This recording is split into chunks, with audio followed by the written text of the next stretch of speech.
வணக்கம். வணக்கம். பொதுவா சனி திசை, இந்த மாதிரி ராகு கேது திசை இதெல்லாம் நடக்கும் பொழுது, மாற்றுத்திறனாளிகள், இருக்கிறவங்களுக்கெல்லாம் தான தர்மம் பண்ணா, நம்மளுடைய நேரம் நல்லா மாறும் அப்படின்ற மாரிலாம் சொல்லுவாங்க.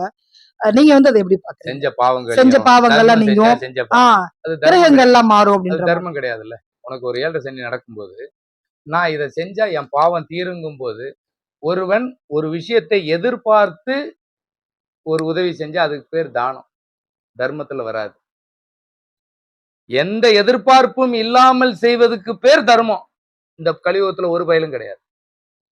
இன்னைக்கு அநாத விடுதி நெறைய இருக்கு.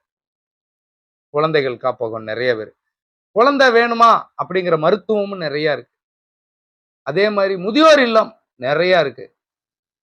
அதே மாதிரி அந்த முதியோர்களுக்கு உண்டான கண் பார்வை அந்த பிரச்சனைகளுக்கு இருக்கு. அதுக்கும் தானம் பண்றவங்க தானத்துக்கு எடுத்துக்குவாங்க. குடுக்கறதுக்கு காசு இல்லாம குடுக்க மாட்டாங்க. எடுக்கிறது தான் தானமா எடுப்போம். உங்களுக்கு குடுக்கணும்னா காசு வேணும். அப்படி எல்லாம் கவர்மெண்ட்ல நீங்க புக் பண்ணி 6 வருஷம் கழிச்சு கிடைக்கும். புரியுதுங்களா? பல வருஷம் ஆகும். வெயிட் பண்ணி தான் கிடைக்கும். அதே மாதிரி உங்களுக்கு இன்னைக்கான டிரான்ஸ்ஜெண்டர் அப்படின்னு. நீங்க சின்ன குழந்தையா இருக்கும்போது எத்தனை திருநங்கையை பார்த்திருப்பீங்க? குறைவானா? எங்கேயாவது ஒண்ணு. ஆணுக்கு ஆணு பெண் கல்யாணம் பண்றது, பெண்ணுக்கு பெண்ணு கல்யாணம் பண்றது எங்க பாத்தீங்க? இன்னைக்கு நடக்குது. இன்னைக்கு அதே மாதிரி திருநங்கைகள் நீங்க சென்னை சிட்டிக்குள்ள பல லட்சம் பேர் பார்க்கலாம். அவங்களுக்குன்னு ஒரு சங்கத்தை பார்க்கலாம். ஊனமுற்றோர்களுக்கு ஒரு சங்கத்தை பார்க்கலாம். அதுக்குன்னு ஒரு அமைப்பை பார்க்கலாம். எல்லாமே ட்ரஸ்ட் ஃபார்ம் ஆயிருக்கும். இதன் மூலமா இன்னொரு ஆதாயத்தை தேடுறவங்க தான் அதுக்கு உதவிங்கிற ஒரு பேர்ல கருணை வள்ளல். கருணைனா சும்மா வர்ற சம்பளத்துல செய்வியா? செய்ய மாட்டல்ல. ட்ரஸ்ட் கேட்டா இன்னும் மற்றவர்களை வளர்க்கணும். எதுக்கு வளர்க்கணும்? நான் என்ன சொல்றேன், எங்க அப்பா அவங்க அக்கா பொண்ணை கல்யாணம் பண்றாரு. எங்க அம்மா மாமா பையங்கிறதுனால எங்க அப்பாவை கல்யாணம் பண்றாங்க. நான் எங்க அக்கா பொண்ணை கல்யாணம் பண்றேன். எங்க அக்கா எங்க அம்மா கூட பிறந்த தம்பியை கல்யாணம் பண்ணுது. இப்போ எனக்கு பிறந்த பிள்ளைகள், இப்ப நானும் என் பொண்டாட்டி எங்க ஒரே குடும்பத்துக்குள்ள இருக்கோம். இப்போ நான் சண்டை போட்டாலும் என் பொண்டாட்டி சண்டை போட்டாலும் எங்க அப்பா அடிப்பாரு, எங்க அம்மா அடிக்கும், எங்க அக்கா அடிக்கும், எல்லாம் ஒரே வீட்டுக்குள்ள. எனக்கு வேலை இல்லையா? எனக்கு மாவன் போடுவான். எல்லாம் ஒரே வீட்டுக்குள்ள இருந்தோம். இத பரிகாரங்கிற பேர்ல ஒரே குடும்பத்துக்குள்ள பொண்ணு எடுத்தா குறையா பிறக்கும்னா, அன்னைக்கு குறைபாடா பிறந்த குழந்தைகள் கம்மி. இன்னைக்கு குறையா எத்தனை இருக்கு? மருத்துவம் வளர்ந்துருச்சுல்ல. ஏன் குறை இவ்வளவு? ஏன் குழந்தை இல்லாம இத்தனை இருக்கு? ஏன் தெருவுக்கு தெருவு இத்தனை குழந்தைக்கு ஆபரேஷன்? ஏன் இத்தனை பேத்துக்கு கண் பார்வை இல்லாம போகுது? அப்போ உணவும் சரியில்லை, உன் மருத்துவமும் சரியில்லை. எல்லாம் விஷம். கரெக்ட் தானே? இதுல நீ பரிகாரம் பண்ண எங்க இருந்து தீரும்? ஒருத்தன் பிச்சை எடுக்கிறான்னா அவன் பூர்வீக சொன்னீங்கல்ல, பெத்தவங்க செஞ்ச பாவம் பிள்ளைய சேரனா, நீ உன் தாத்தா பாட்டிக்கு அப்போ நீ போட்ட பட்டினி, அதனால நீ எடுக்கிற பிச்சை. நான்லாம் 1 ரூபா போட மாட்டேன். நான் ஏன் போடணும்? அவன் அனுபவிக்கிறான். அப்போ உன்னை மாத்திக்க. நீ பிச்சை எடுக்கிறதுக்கே தகுதினா நீ எப்படி வாழக்கூடாதுன்னா பிச்சை எடுத்து வாழ. இந்த உலகத்திலேயே பிச்சை எடுத்து வாழ்றதும் பிச்சை கொடுத்தும் வாழக்கூடாது. அதுக்கு ஊக்குவிக்கிறதுக்கு மாதிரி இல்ல. இருக்கிறதுலே கேவலமான வாழ்க்கை பிச்சை எடுக்கிறது. அப்போ நீ கொடுக்கும் போதே ஊக்குவிக்கிற, அது தப்பு இல்ல. ஏன் நீ அரசாங்கத்துக்கு இந்த 100 நாள் வேலைக்கு அவனுங்களை தூக்கி போடு. 1000 விஷயம் இருக்குங்க. இந்த மாற்றம் ஒன்றே மாறாது. மாற்றணும்னு நினைக்கணும் முதல்ல. இங்க யாரும் அப்படிலாம் கிடையாது. இப்போ உங்களுக்கு இப்போ எங்க வீட்டுல எங்க தாத்தா பாட்டி எல்லாம் குடும்பத்துக்குள்ளே கல்யாணம் பண்ணிட்டோம். ஒரே குடும்பத்துல குழந்தை பிறந்தா குழந்தை குறையா பிறக்கும்னு சொன்னீங்க. இன்னைக்கு நான் ஒரே குடும்பத்துக்குள்ள அன்னைக்கு குறை கம்மி தான். 1 2 பேர். ஏன் பிள்ளைகள் இல்லாத தாத்தா பாட்டி இருந்ததுன்னா, அது நம்ம அம்மாவோடைய அப்பா அம்மாடா, வயசானவங்களை டார்ச்சர் பண்ணான்னு பாத்துக்கிட்டாங்க. அன்னைக்கு அதனால அது விடுதி கிடையாது. ஹேண்டிகேப்பா இருந்ததுன்னா 1 2 இருந்தாலும் அவனுக்கு மட்டும் கொஞ்சம் புத்தி கோளாறு, நம்ம அக்கா பையன், சித்தி பையன், பெரியம்மா பையன் ஒரே வீட்டுக்குள்ள பாத்துக்கிட்டாங்க. ஒருத்தனுக்கு வேலை இல்லைன்னா இன்னொருத்தன் பாத்துக்கிட்டான். ஒருத்தன் சம்பாதிச்சதை இன்னொருத்தனுக்கு கொடுத்தான்.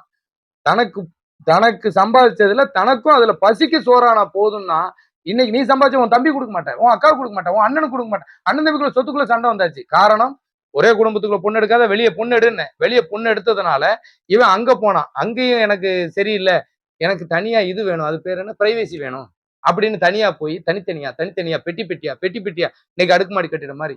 உறவுனா என்னன்னு தெரியாது, குடும்பம்னா என்னன்னு தெரியாது, கூட்டு குடும்பம்னா என்னன்னு தெரியாது. குடும்பம்னாலே உனக்கு என்னன்னு தெரியாது, உனக்கு எப்படி கூட்டு குடும்பம் தெரியும்?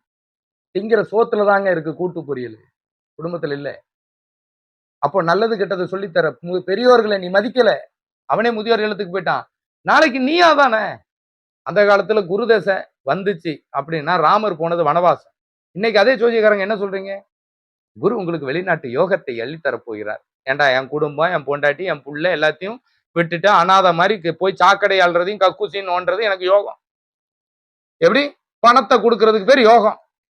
அப்போ நான் உனக்கு 5000 ரூபாய் ஃபீஸை கட்டி நான் போய் கக்கூசால போகணும். அப்போ ஜோதிடம் எந்த அளவுக்கு வளர்ந்துருக்குன்னு பாருங்க.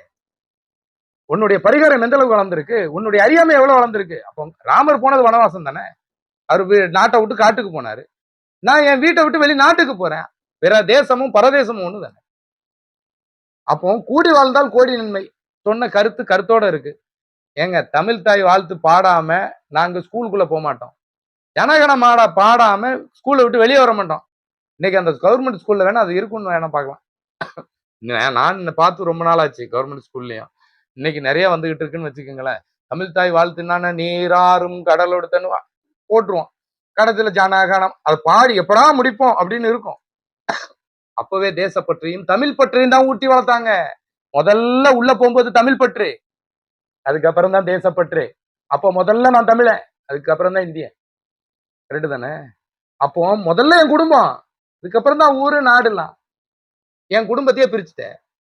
ஒரே குடும்பத்துக்குள்ள பொண்ணு எடுக்க கூடாது. அப்போ அந்த ஏன் திருநங்கை இன்னைக்கு இவ்வளவு நிறைய வருது? அணுக்களின் குறைபாடு. அப்போ உணவுல குறைபாடு. நீதான் மாத்தி கல்யாணம் பண்ண குறைபாடு இருக்காதுன்னு இவ்வளவு மெடிசன் வந்திருக்குல்ல, ஏன் அதை சரி பண்ணல? நீ ஆம்பளையா இருக்கியா, உன்னை பொண்ணா மாத்தி தர்றதுக்கு வளர்ச்சி வந்திருக்கு. நீ பொண்ணா இருக்கியா, உன்னை ஆம்பளையா மாத்தி தர்றதுக்கு வளர்ச்சி வந்திருக்கு.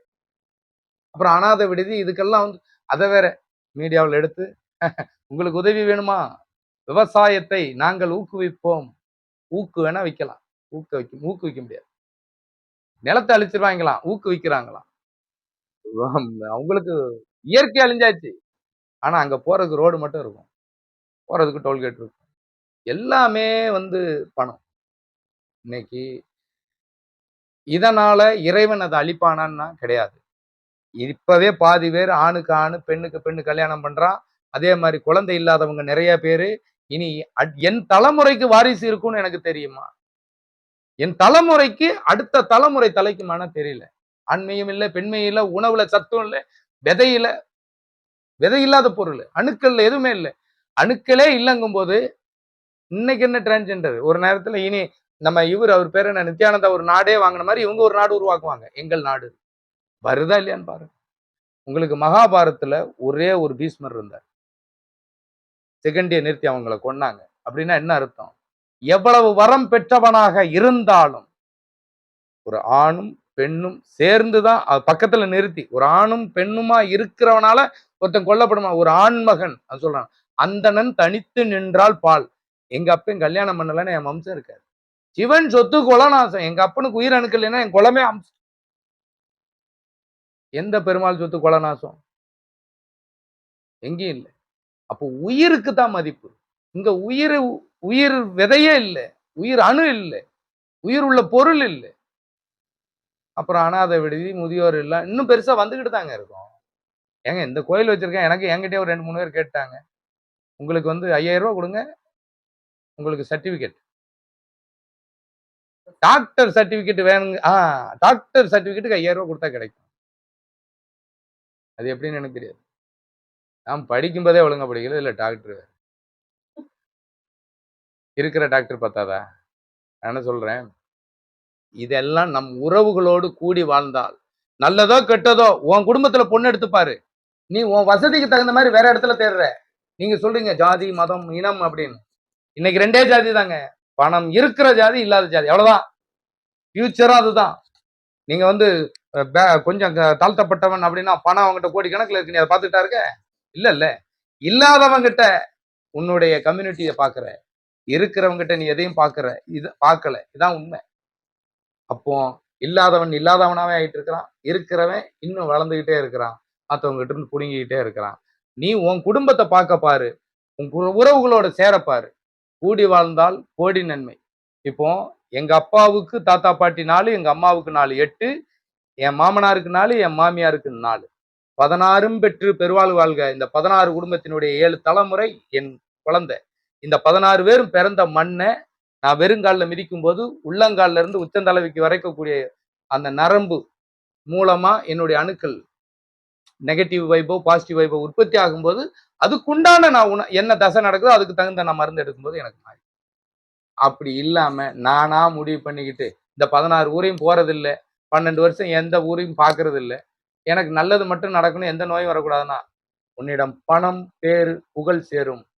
உறவுகள் சேராது, உடலில் வலு இருக்காது, அடுத்த தலைமுறையும் பிறக்காது.